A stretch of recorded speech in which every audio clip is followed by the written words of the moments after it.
This episode of Pick Up the Six podcast is brought to you by Everyman Jack. If you haven't heard of them, they're a men's grooming company that creates some of the highest performing, best smelling products on the market. They believe it's not just about what you put in your body that matters, but what you put on your body. From their body wash to deodorant to beard oil and more. They're made with naturally derived ingredients and incredibly outdoorsy scents that bring the best of nature to their bottles and bars. I'm a huge fan of all their stuff. The sandalwood scent, probably my favorite of all the things they have. And it's literally in my shower right now. So here's what you do. Head to everymanjack.com today and use our special promo code PUT6, PUT and the number 6 for 25% off on orders of $50 or more. Making small changes to your routine, even in the shower, can have a significant impact. And Everyman Jack makes that easy. Everyman Jack, naturally derived, outdoor inspired. We're also sponsored by Amino Vitals. Amino Vitals' mission is to provide the highest quality of amino acid-based nutritional products to all athletes aspiring to improve their conditioning and performance. The BCAAs, glutamine and arginine, help replenish the body's muscle proteins and jumpstart the recovery process. I've been using Amino Vital since last fall, got introduced to them, and I see a positive impact from their action and recovery products. It helps me just get rid of some of those, aches and pains that come with a tough workout. Hit up amino-vital.com, use the code PUT6 at checkout and save 20%, or just click on their link on the show page and save today. My guest today is a Catholic priest, an Air Force chaplain, and a black belt in martial arts. His name is Father Daniel Duplantis, and he's the author of a new book, Jesus in the Dojo, a Christian pedagogy of martial arts. We're breaking boards and Satan's grip on our sins on this episode of Pick Up the Six podcast.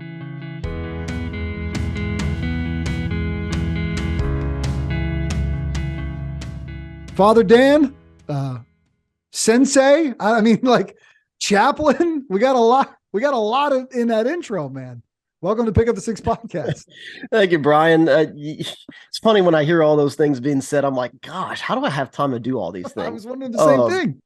Everybody's asking. You have to tend to your flock. You got to kick butt in the dojo. It's a lot, man. I'm thrilled to do this. Father Hamill got us connected. He's longtime family friend, recent guest of the show when we did those 2 episodes about Simon of Cyrene and Jesus under the cross. So if you guys didn't hear those on Holy Week, we aired them on Holy Thursday, Good Friday. Amazing. I'm getting a ton of great feedback from you. So I'm just grateful for that. Obviously, just so blessed and grateful to have had that conversation. And Father Hamill, in good New Jersey guy that is, goes, "Hey, I got a guy for you. I got another guy for you." And it's you. So here we are. I'm excited to do it. Yeah, it's been an incredible turnaround the last week of kind of how all this is happening. I was sharing with you that, I had met him in San Antonio very briefly about, almost 6 years ago. And then I don't hear from him again until last Tuesday. I get a call from him that I'm being sent to Joint Base Elmendorf, Richardson, Alaska. And I'm like, oh my gosh, here I am. I'm this little Cajun from South Louisiana. We have no idea how to function in snow. Everything shuts down for us at the first sign of a hard freeze. So it was an interesting conversation. So, but definitely, was able to kind of, mention my book to him, and I'm glad it made its way to you. So, yeah. No, man, I'm excited. I'm excited to talk about the genesis and the reason behind the book, but also it's pretty cool. So you've been in the Air Force Reserves, now pursue active duty. And as you guys remember from hearing from Father Hamill, he's kind of a big deal in the Air Force chaplain space.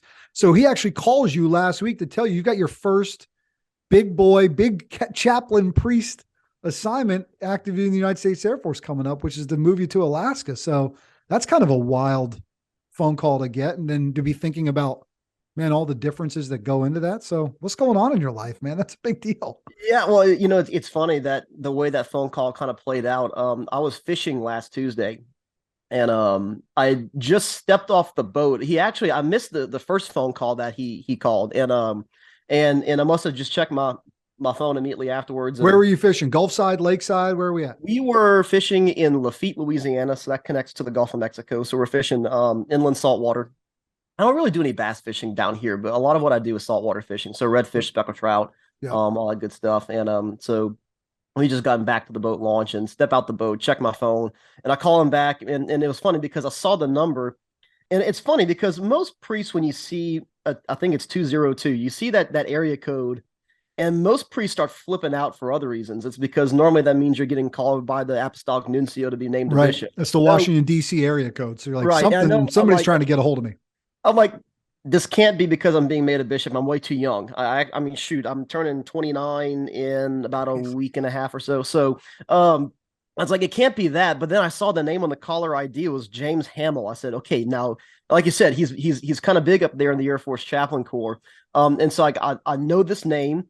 And I said, I have a feeling I know exactly what this is. And so I call him back, and sure enough, he said, "Hey, Father, this is Father Jim Hamill. I'm the Pacific Air Force's command chaplain." And I'm automatically thinking, oh my gosh, Pacific Air Forces is Alaska, Hawaii, Guam, Japan, Korea. I said, none of those are close to home. I'm like, True. oh. And so I'm like, hello, Father, I'm doing great. And he said, would you like to know where you're going? And I'm thinking, yeah, very anxiously. And when he said Alaska, I was in absolute shock. The whole rest of the day, I was in absolute shock. My parents, when I told them, were also in absolute shock. And so so that was that phone call. Yeah. Yeah. Well, I mean, listen, you know more than me. You're a professional. Whom shall I send? You don't get to always, well, where are we going? Like, I'm ready. Yeah. Where are we going? Hey, tell me, man, almost 29 years old, young priest. What's your journey to that space, right? When is young Daniel like, this is so tell me just a little bit about your story, man, your upbringing.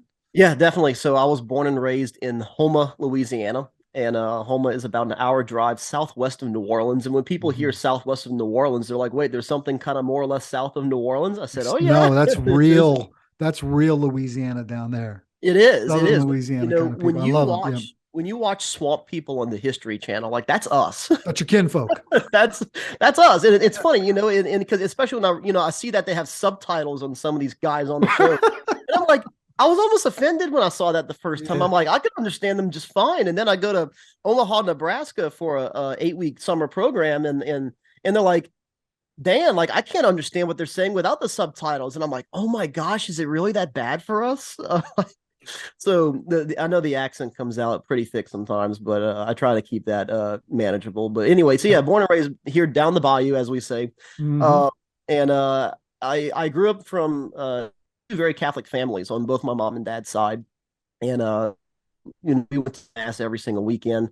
My mom taught religion at one point. And I just remember being as young as probably about 3 or 4 years old, where I really started thinking like I want to be a priest, just like any kid would say, like I want to be a doctor or a police officer or things like that. Like before I was in pre-K, my grandparents would babysit my twin brother and I, and so I remember like my grandparents had these church supply catalogs, so I'd like pick out vestments and like chalices and altarware and stuff like that. And so, and then I get to kindergarten. This was a really cool story that I must not have remembered, but it certainly left an impression on my kindergarten teacher. She had been teaching probably at least 20, 30 years at this point. And I went to public school my entire life. My mom taught in the public school system. My dad's on the school board. And so I'm in kindergarten, and they have us draw a picture of what we want to be when we grow up. And I didn't hear the story until probably about 20 years later, that my teacher took my drawing and went to the next door teacher, who was a practicing Catholic. And apparently I had drawn a picture of myself as a priest. And she told this other teacher something along the lines of, I haven't been to church in years. She said, what do I do with this? And the other teacher was like, you encourage this. I feel like she kind of had like a moral obligation. Like, it's kind of like, I need to elevate this up to somebody that could like help me know what to do. So yeah, from a very young age. And the rest of the time in elementary school, it kind of came and went in phases. And, especially because, I'm in younger school, just kind of, I like I say a little girlfriend. We were together from like 2nd to 8th grade. And like, I think we just didn't know how to break up with each other at that point. It's like those little cutesy, elementary school relationships. And the calling really didn't come back more seriously until probably about 8th grade. 8th grade was when I went to my first diocesan youth rally. And I just remember, and it's always Palm Sunday weekend for our diocese. And I remember just seeing so many of our priests from our diocese processing in for Palm Sunday Mass, and many of them just looking just very just joyful. They just had a look on them Yeah. that, like, I don't know what they have, but I want that. You kind of just you just kind of feel that again, like it's not like hearing like the Lord's voice just saying like I want you to be a priest, as if it was that easy, but like you Right. just kind of know, like I just kind of had that feeling and that kind of burning sensation in my heart of like I want that, like I want whatever kind of joy they have, I wanted that, and I was like, well, wait a second, hold on, I want to be married, I want to have kids one day, and kind of all those things a young guy my age at the time would kind of struggle with. And so the next year in ninth grade was when I actually went up for an altar call at one of these youth rallies. And they kind of do this thing where they invite you up if you're thinking about priesthood, religious life, and they bring you to a back room and they get your information, so the vocations office can send you some resources, things like that. And so I kind of, got the brochures and stuff, kind of looked at it, put it down for a while. Um, then when I was in 11th grade, and for some reason in our diocese, and this is most of Louisiana, we do confirmation in 11th grade. uh, I did in the 11th grade, which was kind of late, I think it in a is late lot of too. In respects. fact, And I was in Northern Virginia at the time. yeah, I think, is it the Diocese of Lafayette who neighbors us? I think is dropping it back down to 8th grade at least. So I'm in favor. Shout out to the Irish snake killer over my shoulder right there, Patrick, Yeah, confirmation name. So what's yeah. up? Yeah, So but I to be honest with you, I kind of liked it later. I mean, I was of a lot more. I mean, I was totally immature. Don't get me wrong. I mean, but at least yeah, I understood a little bit more of my undertaking. Going yeah. into it, for what it's worth. But Yeah, yeah, yeah. We can have a whole discussion on. Yeah, I'm a forgo that conversation for another sure, day. sure, Yeah, another I time. have all kind of opinions as to there's always pros and cons. But so anyway, in Don't worry, I'm confirmation. going to ask you about exorcisms later, so we can get into all the. Okay, yeah, yeah, yeah. So, but anyway, so yeah, confirmation year we actually did a weekend long confirmation retreat, Wow. which was the first time that any of my classmates had ever done something like this. And it was great. We went to the Diocese Retreat Center. It's on a beautiful place. It's kind of like almost like a cypress swamp kind of location where they got the trees and they got these beautiful lakes. In the summertime, you see the alligators in there, so that you guys stay away from the from the water a little bit. But just a beautiful place. And it was the first time I had met a seminarian in person. Hmm. And it was awesome to get to talk to him and just to get to ask questions. And when I came back from that retreat, I was convinced that this might be a legit possibility that I need to really look into. And so that seminarian got me in touch with a priest who he was the former vocation director, but he was willing to walk with my brother and I because my brother at the time was also thinking the same thing. He's not a priest now, but at the time, both of us were considering it. And I got us in touch with the high school discernment group. And it was funny because when I get to the first meeting and we see a bunch of guys that we know from other high schools through either band or quiz bowl or things like that, we're like, well, wait, like y'all are just like us. Like, Yeah. and so it's cool to have that kind of community in that sense of, well, these are just normal guys. So we did that, and kind of leading up to that also was where like the military kind of starts to snake its way in. Because the big kind of decision moment was when I was in college. But Mm-hmm. where the military kind of comes into that as well is when I was in second grade. I have an uncle who he married into the family. He married my aunt, and he served 20 years in the army.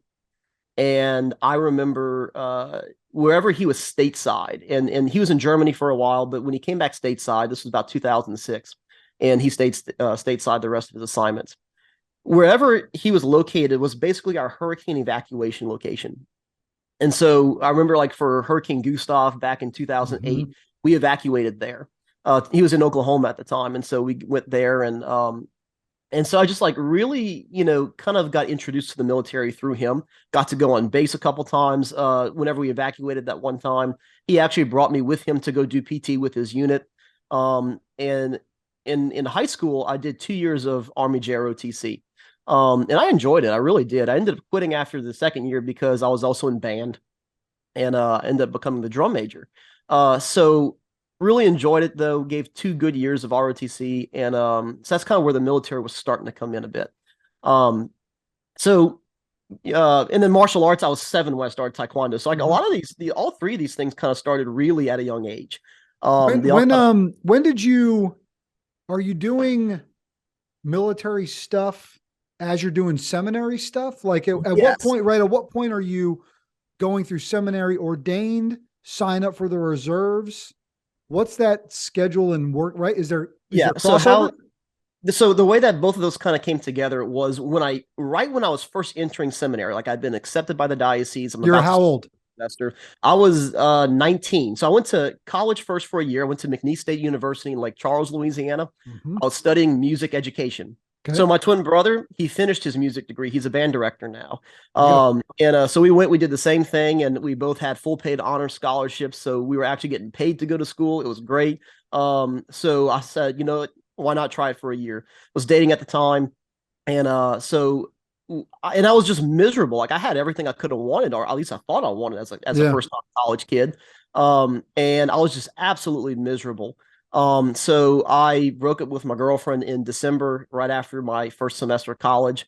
And I said, I think it's time to go. I said, I need to finally bite the bullet, and Yeah. I've been knowing for a while this is what I need to do. It's So not a big surprise to your family or anything like not at that, all. right? No one was surprised. Yeah. No one was surprised whatsoever. They saw it coming. Everybody, I had all the old ladies at church tell me for years, "Oh, you should think about becoming a Right. priest," so no one was surprised. Um, so when I finally am about to start my first semester of seminary, my uncle told me, he said, you were in ROTC in high school. He said, I know you've always thought about the military. He said, we have a huge priest shortage on active duty right now. And he said, you really ought to consider it because I think it fits your skill set. It fits your interest. And so, I really took him seriously with that. So part of my first semester, I was just starting to research the three chaplain corps, the Army, Navy, Air Force, and trying to figure out, if I was called to this, what branch, because each branch is a little different in how it operates. So I started going through the list, and honestly, the Army was the first one on my list. Sure. Because I've been You Army got that JROTC, relationship with him. You've been had that doing the relationship Army. with my uncle, and so I knew the rank structure, I knew the kind of the command structure, and just in prayer, for some reason, the Army was just no. Is just I just kind of just praying with that with my spiritual director. It didn't, something just wasn't right, wasn't clicking. Hmm. And so I figured next, well, maybe the Navy, because I've grown up on the water. I've always been comfortable on boats, and so just started Seen the praying with that. Cajun Navy in action after a hurricane when those guys. Yeah, and look, I mean, let me tell you, especially after the last hurricane we had almost 2 years ago, they were there the day after the those hurricane. guys are incredible, man. They have been, absolutely. And so, we definitely try to donate to them whenever we do like our giving at the end of the year and stuff. And so, but anyway, so yeah, I thought about doing that, and same thing in prayer, just something wasn't right. And so I'm down to the Air Force. And the Air Force, I have family history with that as well. Both of my grandfathers served in the Air Force. And so it definitely, had a family tie in as well. And I'm like, okay, I could see this, and started watching the videos that they posted online and stuff. And so I went to talk to my bishop, and I just gotten a brand new bishop at the time. He just installed in October of that semester, and so I get to meet with him, I think in December. This was December 2013, and I went to, and he knew what the meeting was about, and so because the vocation director had told him, I had the support of the vocation director. And so, I kind of told him what I've been thinking, praying, and he asked, well, what branch are you leaning towards right now? And I said, just kind of in prayer, I'm kind of down to the Air Force. And he said, it's funny you say that. He said, long story short, when he was in Belgium for his studies in seminary, and he worked under an Air Force chaplain. And they tried to get him, but he didn't feel called to it. But he always said if he ever became a bishop, he would send the Air Force a priest. And so he said, so look, here you are. You're sitting in my office right now. If you want to go Air Force. And I made a promise, so I got, this works out great for both of us.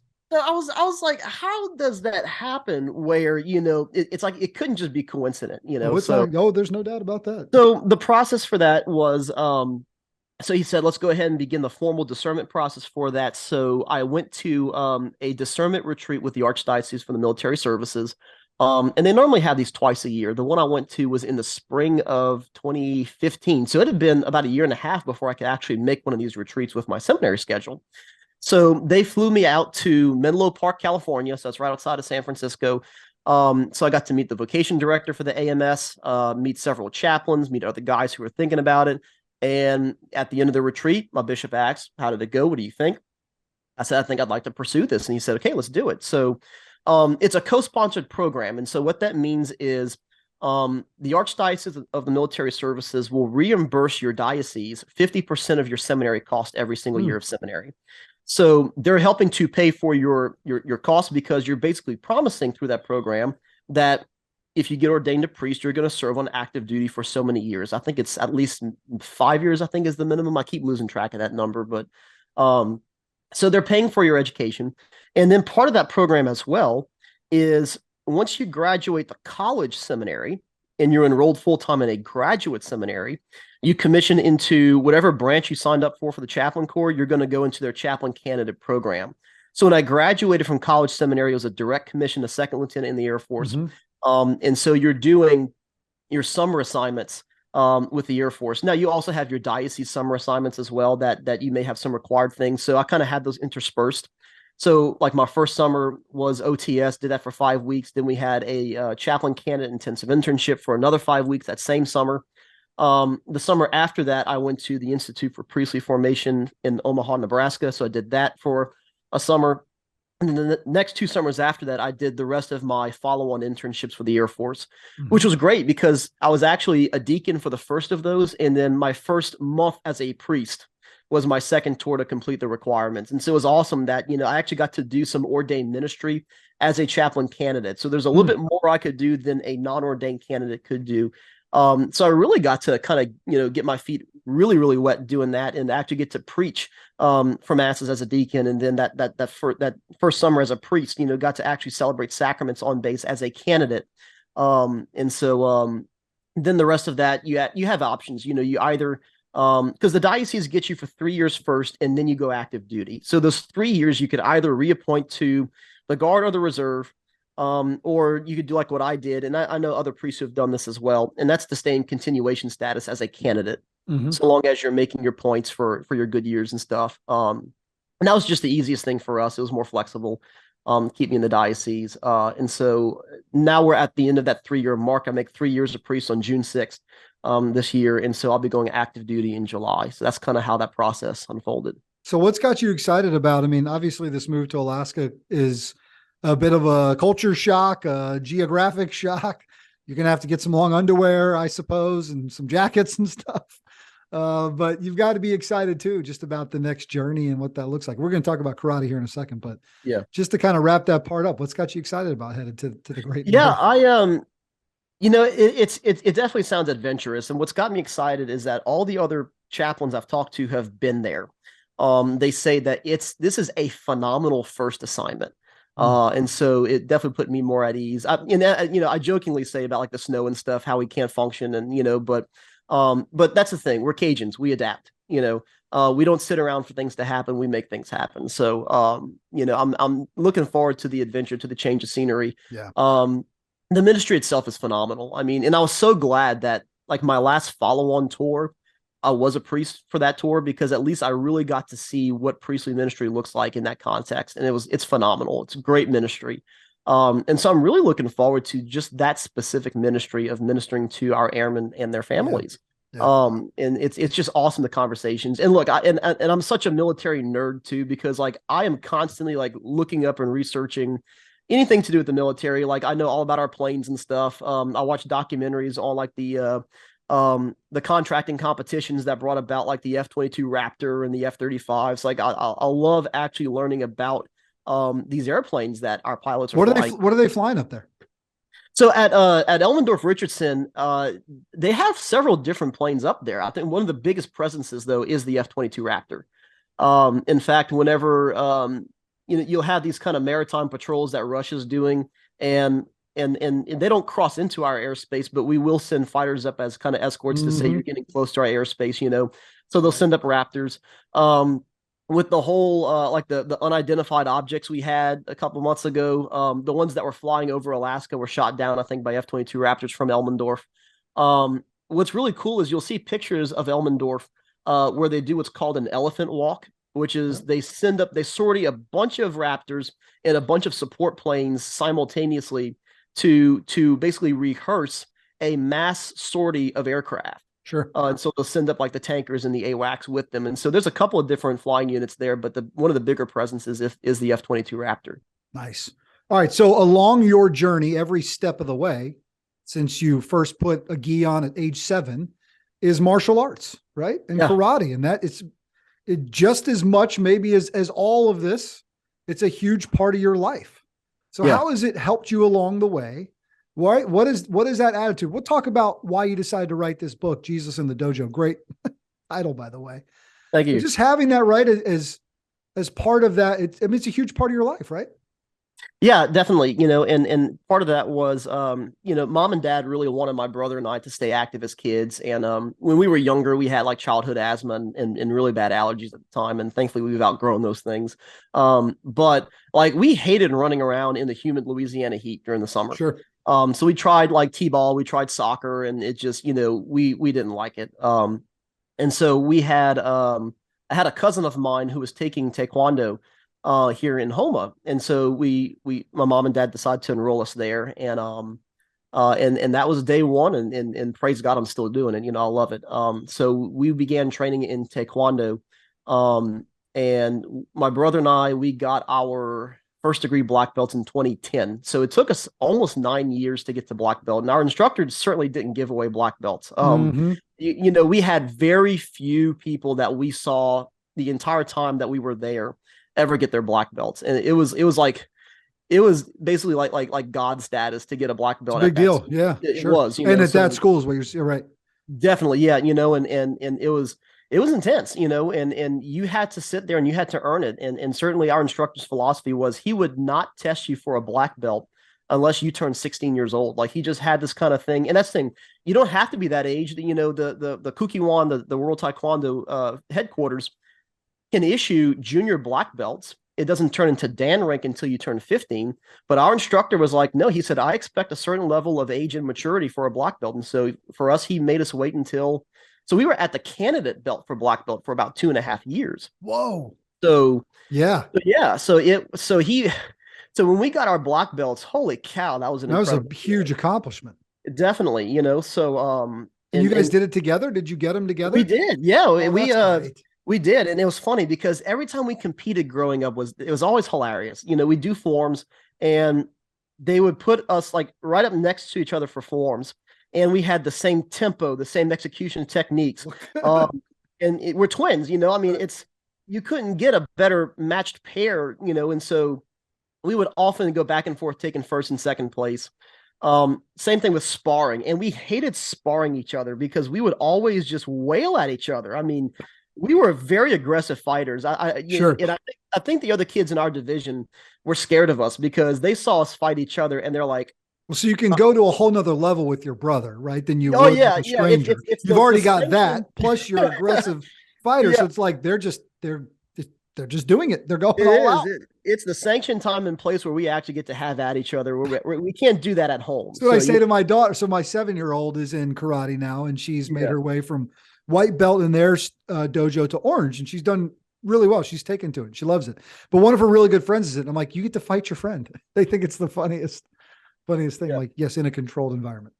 Yeah, definitely. And so we got our black belts in 2010. We had turned 16 about 2 months before that. And then when we graduated high school, my brother he never picked it back up. We went off to college, and I don't even think my brother I don't think he brought a uniform with him. So whereas I brought my uniform, I would go to the rec center and just train on my own every now and then. And I kind of went into a bit of I guess you could say like a lapse period, kind of like falling away from Taekwondo from a little bit. I never say I quit. It's just that, I just didn't have a lot of time. I mean, as a first-time college freshman, I was taking 21 credit hours my first semester, which is almost twice. They offer that many? I had to get permission from the registrar to overlook. Yeah. And then on top of that, I was in the marching band, so we rehearsed like 10 hours a week for that. I made the Wind Symphony, so we rehearsed like 4 hours a week for that. And then I was one of the band librarians, so I was working 10 hours a week doing the copying and filing music, anything logistical for the band. It was nuts. That's why I was miserable after that first semester. Sure. So I just didn't have the time and energy. So I really kind of picked back up again after my first year of seminary. I was looking to test for my second degree black belt. And so I talked to my original instructor, and he had partnered at the time with a guy who had his certification through the Kukiwon, through the world headquarters. And so he said, I'm gonna have you train with this guy. He's gonna test you so he can get you your international credentials and stuff. So tested with him, got my second degree that summer. And then I started teaching at the seminary itself. I went back and we had about 12 seminarians that in the seminary basically gave me the credit card and say, here, buy what you need. So I bought uniforms, I bought kicking pads, you name it, and so we had a little class the rest of my time there. Did you have like a cool name for Eagle Fang? Not really. No, we didn't Cobra have Kai? No, we didn't have a dojo name there. It's funny though, because now that you mentioned that, I do have a name because I'd like to teach whenever I get to J-Bear, when I get to the base. Sure. Just to have something to offer to the families. And I already came up with a name for it. And so the name for those classes, we're going to call it Hakyoku Bushi Dojo, which is the way of the Arctic warrior. Wow. So, yeah. Nice. Yeah.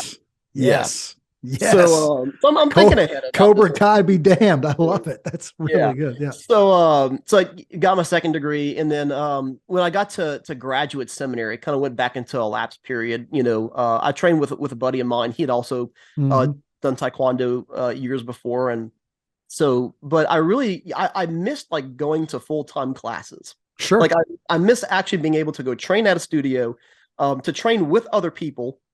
And people, because in the seminary I was the only black belt. Like I was the only one there. I'm teaching a bunch of guys starting from scratch, and which is important, but you're not able to get that level of training. Exactly. So I wanted to grow more myself, and so I started looking at other forms, learning other black belt forms, things like that. And so when I got ordained a priest, I was assigned to Nicholls State University as the associate pastor for the Catholic Student Center.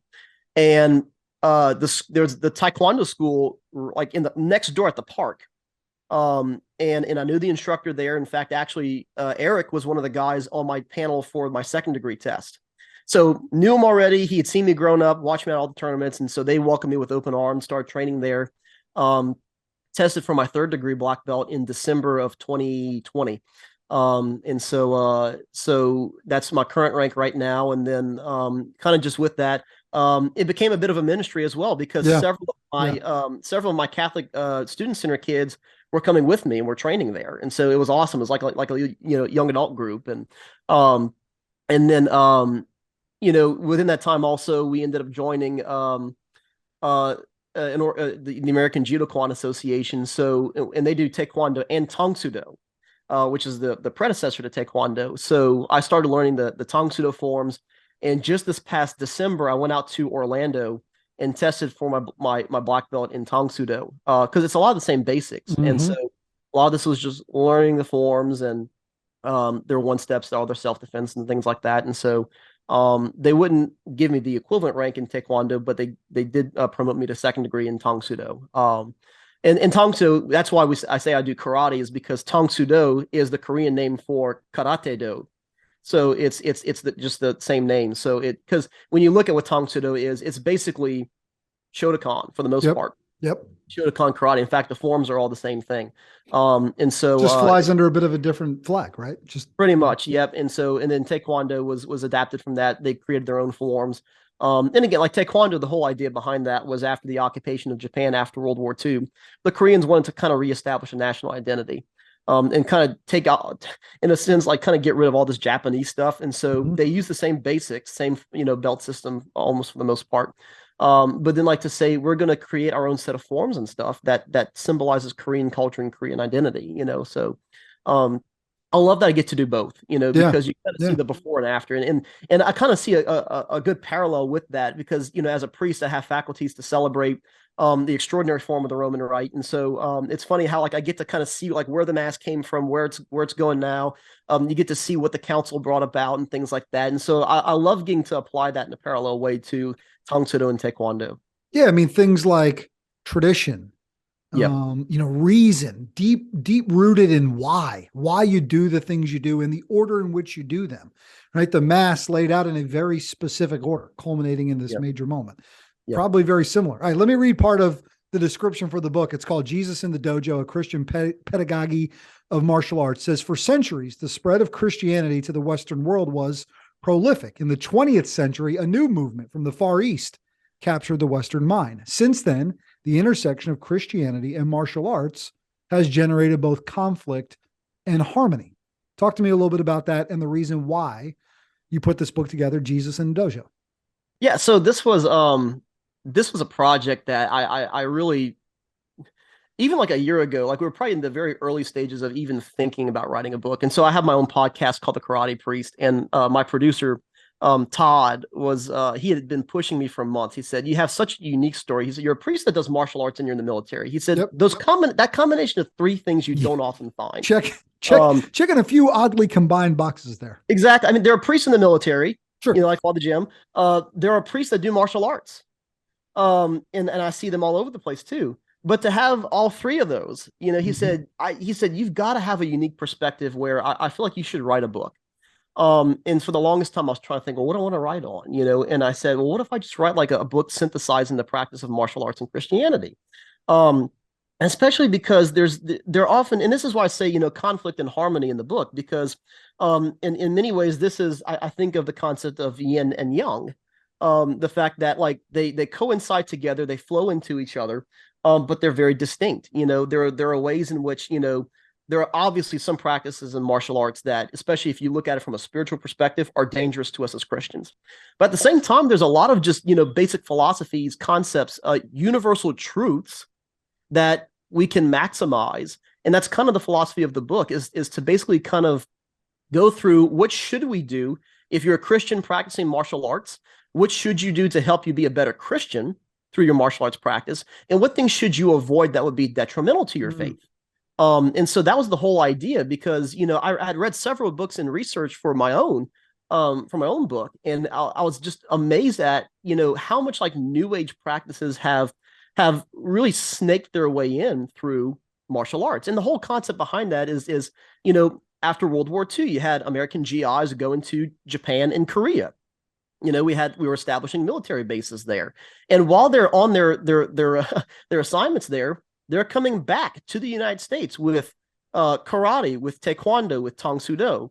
And they're bringing back with it all the aspects that go with it, kind of in an unfiltered sense, And so, and the church, thankfully, has kind of looked into martial arts in such a way where it's tried to do, really like I guess, and the way I say in the book is kind of taking the weeds from the wheat, is looking at what's detrimental, but there's a lot of distinctions that have to be made. And so that's why in the book, I spent a lot of time simply with defining terms. I tried to be very Socratic in the process of writing the book, whereas I start with defining terms, where that's the first step in Socratic logic. So we start with the fundamental question: what are martial arts? Going into a brief history, going into a brief synopsis of the major religions that started out from the Far East, that kind of get their way, their symbolism, their meanings, their philosophies into martial arts. And then going into really a lot of Aquinas in part 2 of the book, which is looking specifically at things like just war theory, natural law theory, principle of double effect, a lot of these kind of Thomistic principles that come up that a lot of martial artists honestly aren't aware of. And to me, that's crucial. You need to know when to use your martial arts, when to use it, when not to use it, justification of self-defense, things like that. And then part 3 is really tying all those things together to say, now, how can we use the good of these, even just like the religious philosophies of these East Asian arts? How do we take what is good? How do we take out what's bad? And how do we now synthesize this in such a way? And then how do we take the Christian tradition and apply it to a martial artist? So I have like the 10 Commandments, and I do like an examination of conscience for the martial artists and things like that. And so that's kind of what the book is to really be a way. And I've never seen, and the whole reason I wrote the book is because I never found anything on the market that quite does that. Right. Yeah, it's interesting. Some of the chapter titles: martial arts and evangelization, martial arts and the 10 Commandments. If I do the math right, chapter 6, the one that jumps out to me, rightfully numbered, I suppose, martial arts and the occult. I'm like, whoa. So I'm fresh off. That was the idea, bro. I'm fresh off of not fresh off of, but about a month ago, watching Michael Knowles and The Exorcist Priest and being like, having my mind blown by these two guys. I don't know if you've seen that video. It's about an hour and 45 minutes. It's fascinating. It really is fascinating. But that chapter to me, I'm like, all right, give me a little. So don't tell us everything in the book, because I want folks to get it and read it. But what's going on in chapter 6? Yeah, and that reaction you have was the desired effect, because I actually kind of right at the beginning of this chapter, I put, if you read the table of contents, the title of this chapter probably grabbed your attention. And so I was like, right before our show, I was like, hey, I got to go look at the chapters because I haven't had a chance to read it yet, but I want to look for it, show that I've done my work. And I scroll and I go, boom. Well, that's the one I'm asking him about. Yeah, that was kind of designed to be the money chapter, and that was honestly the most difficult chapter to write. And I say that in the book, and I explain the reasons why. A big part of that is because we're dealing with a lot of new age things in martial arts. You see this with like yoga. There was a book I read in preparation for writing mine, where it talks about yoga, Reiki, and Tai Chi, and specifically like the new age Eastern mysticism practices that are detrimental to Christians in those systems. And so what I wanted to do was, and that's the thing too, a lot of this has to do with using the right definitions. And so what chapter 6 really does is and I had a professor in the college seminary who always said there's nothing more Catholic than making distinctions. And that's what chapter 6 is about. It's about making distinctions. It's about going into the history of things, dispelling like the kind of poetic and mystical definitions of things like chi, and trying to look at it from what is an actual physiological medicinal perspective. Because when you look at especially Chinese medicine, and how you get this concept of chi, and this, you get some translations of it as like a universal life energy. It sounds like the Force from Star Wars. Gosh, it would be great if it was, man. I would love to just well, for some people it is, and that's the problem. For some people it is that kind of energy, and they're trying to manipulate it not just in themselves but in other people as well. And this is where we're getting into occult kind of stuff. So one of the things I try to do in that chapter is to explain, and that's the thing too, about 99.9% of the usage of chi is that mystical definition, which is bad. That means 0.1% are people who are using an actual scientific and physiological perspective. And when I had somebody who teaches along with that 0.1% of the definition, it makes so much more sense. He said, this is just physiology. This is the connection. When we say like universal energy, he said, it's not like the Force. He said, we're talking about the fact that you have blood throughout your body, that you have your nerves that are connected, and you have electricity that flows from the heart through your nerves. Like you have this natural, and all these things kind of work together. He said, that's what we're talking about with this kind of universal energy. It's just the natural stuff in the body, and trying to, when we say like, I guess, unifying chi, when we do like a ki in martial arts and stuff, it's really just, you're kind of just, you're focusing all of those things into that technique. It's not any kind of physical energy. And so that's a big part of that chapter, is trying to dispel really the myths about chi, because you do hear it a lot too. And I hear people who say like, oh, I'm a Reiki practitioner, and we had like an arts craft show downtown here in front of my cathedral. And I heard this woman who say like, I make all these crafts and stuff, and I practice Reiki, so they're made with positive energy and love. And I'm like, no. This is pabon, as we say in South Louisiana. So that's what a big part of the chapter is, dispelling those, making those distinctions, but at the same time, like telling people of the dangers. Like if you're training at a school that is using this mystical definition and trying to get you to manipulate some kind of energy, or even in terms of, there's some kata in karate that, I've read up on, where, they kind of function as opening and closing doors to spiritual realms and becoming conduits for spiritual. I'm like, no. We don't do that. Yeah. So it's one thing to say, look, I'm going to use my energy to focus through this moment. What you call that chi, right? But I guess maybe your point is, and here's the way I would think about it as a Christian, Catholic and Christian, I need to always remember where it ultimately comes from. Exactly. Right. Ultimately, remember, it comes from the creator, right? The one creator. As long as you're rooted in that to me seems right. Is that sort of a point here? Like, yeah, definitely. Yeah. Remember where it really comes from. Right. Exactly. And you hear people say like, a lot of Reiki practitioners, that's what Reiki is. Ki is the Korean pronunciation of chi. But you'll hear them say like they heal using chi because, and the reason they say people get sick is because they have blockages in chi or just bad chi. Well, if you look at that from a physiological perspective, if you have bad circulation, yeah, you're probably going to get sick.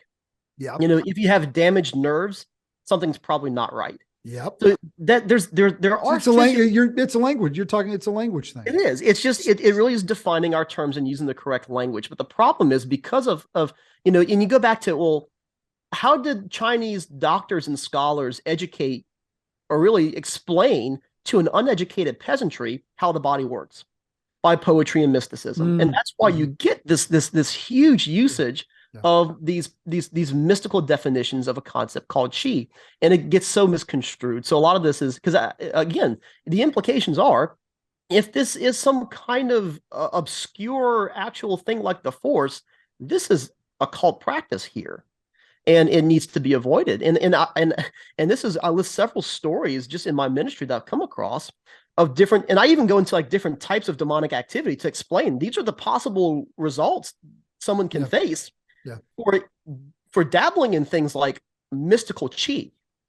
And I give several stories that, and I put a disclaimer in the chapter that if you don't sleep well after watching a scary movie, put the book down and pick it up tomorrow, because what you're about to read is going to be some rather scary stuff, and it's real stories from my ministry when it comes to times where like I've had to deal with people calling me and saying I think something's happened in my house.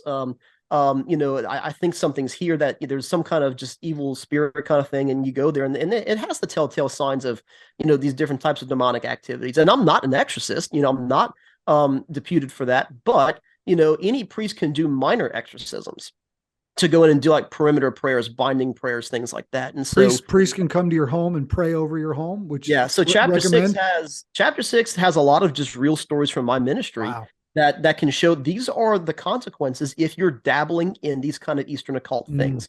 And that's why I say we have to take the weeds out. You got to watch. Michael Knowles, the exorcist priest, and his real name's escaped me, so I apologize for that. It's an hour 45. I mean, it is fascinating. It's fascinating to watch. And I'm in a group with some buddies, and we were sharing it around. But there's also some pretty incredible. I had a lot of real tangible takeaways, ways in which praying, and obviously as a Catholic, right, the Rosary and Mary, relationship with Mary, is a weapon against those kinds of attacks. I think you would really enjoy it. It's in it was a cool watch, and I think it folds into what you're talking about, which is interesting. All right, folks, get the book. What do you hope their takeaways are? And for you, just going through the process of writing it, putting it out there, what's that been like for you? So the way that the writing process kind of worked was, once we had kind of an outline of the chapters, I brought that to my producer, Todd, and Todd really liked it. And so he formatted the Word doc for me, to where all I had to do was type into, just start writing. And I remember, like, I was so used to writing academic papers in the seminary that I wrote like the first 5 pages and immediately started having a writer's block, because I had to completely change the way I thought for this kind of book, because Todd kept saying, Father, this is not an academic book. He said, I really don't want footnotes if at all possible. He said, like, I want this to be more or less your words. This is not a term paper in the seminary. So I had to really just go. Exactly. So I had to really kind of now there are things I cite parenthetically, because I am drawing from a lot of Aquinas, the Catechism, different primary texts from these major world religions and stuff. So that's all cited parenthetically, because I did want to actually cite these texts to reference, and to back up the points I was about to make. But like I probably stopped writing for like probably about 3 to 4 weeks at the top end, just to say I need to break my thinking process. And when I started back again, it flowed from there. I kind of had the direction I was going. Started getting into a flow of how things were. And so I started writing the book in, I think, July of last year, and I finished the first draft in this November, right before Thanksgiving was when I finished it. So the biggest months of writing was probably September and October. I probably wrote 2 chapters each throughout those months. A lot of trips to the coffee shop, a lot of coffee bought. And so it was really such a fun project to write, and then to research things, for my own enrichment as well. And getting to meet people through the writing process that kind of helped contribute to the book. It was such a really personally enriching process to write the darn thing. And then, send it off to editing. And then once I sent it to Todd for editing, it was fast from that point. He did the editing in a couple of weeks. and had a couple other people check the drafts and stuff, and he sent me the final PDF version of it. And by the time he started ordering the galley copies, like the pre-production copies, just for us to see what the book would look like from our different vendors. He would receive them and then ship them to me. He'd make his notes and then forward it to me. And I remember when he got the first one, he said, "Oh, Father Dan," he said, "I have to be real honest." He said, "I could not be more pleased with how this came out." He said, "The size is perfect." He said, "The look of it is perfect." He said, "I am very pleased to be putting this out on the market." And especially when the first copy came in, when it arrived at home, it was so surreal to finally hold it, right? Yeah, like have a book in my hands. And I'm like, holy cow. I'm like, here I am and publishing my first book before I turned 29 years old. I was like, I never would have imagined that growing up. Yeah. And so producer Todd is the man. This guy sounds phenomenal. Todd is great. I mean, when I tell you he's made between my podcast and between my book, when he does everything, and sounds like it. He's phenomenal. He's a kind of all-in-one kind of guy. He produces several podcasts, and cool. One of them he produces is a Catholic Perspective with the Religious Hippie, and that's Amber Schneider. And Amber's the one who actually kind of got me into all this as well. I mean, I need to talk to him. I've got an idea. Two friends and I have an idea in the Catholic space I need to discuss with him about. I'm going to hold on to the details for now. Yeah, definitely. But he might be the guy to talk to. Todd's great. I mean, Todd is big on reconciling like faith and science.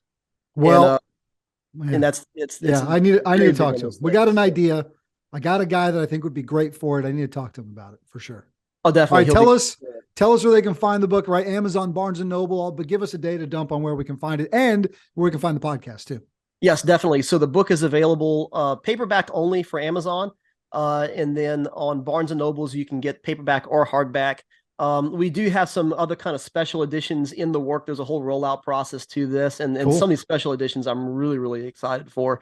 But that's the first two ones right now. The paperback for both sites is $9.99. Hardcover is $19.99. And then the podcast, you can find it really on anything you find podcasts. We're on Spotify. We're on Google. I think things like Striper or something like that. There's all kind of. You're out there. You're out there. We're out there. iHeartRadio even, like if just Karate Priest. That's all. You just type Karate in Karate Priest. Yep, the Karate Priest, and then we also have a Facebook and Instagram page. And especially for the Instagram page, we have an episode coming out where I interview Timothy Schmalz, who was contracted by the Vatican to do the Angels Unaware sculpture. Cool. That was displayed. I think it was the first statue or the first sculpture unveiled in St. Peter's Square since Bernini, like 400 years prior. So we're going to have that episode coming out. Kind of a big deal. We're going to post pictures of his sculptures on the Instagram. Beautiful. So go follow those. Go check those out. Go find the link tree. If you find the link tree, the Karate Priest and link tree, you'll find links to everything: the book, the podcast, the social media, all of it. Love it. This has been an absolute blast. I'm so glad Father Hamill got us connected. Oh, just to hear your incredible story. Man, just great. Guys, go look for all those places you can find it. Hit the like, hit the subscribe, right? Do all those things. It helps us out in this space. It helps him out quite a bit. The man's got an important message to share. We wish you nothing but the best in the upcoming travel and journeys, and do some good fishing up north. So that'll be good, right? Oh, yeah. Absolutely. Just keep us updated. Love to catch up with you again soon in the future. Absolutely. Thank you. What a great time. He's Father Daniel Duplantis. I'm Brian Jodis. That's been this episode of Pick Up the Six podcast.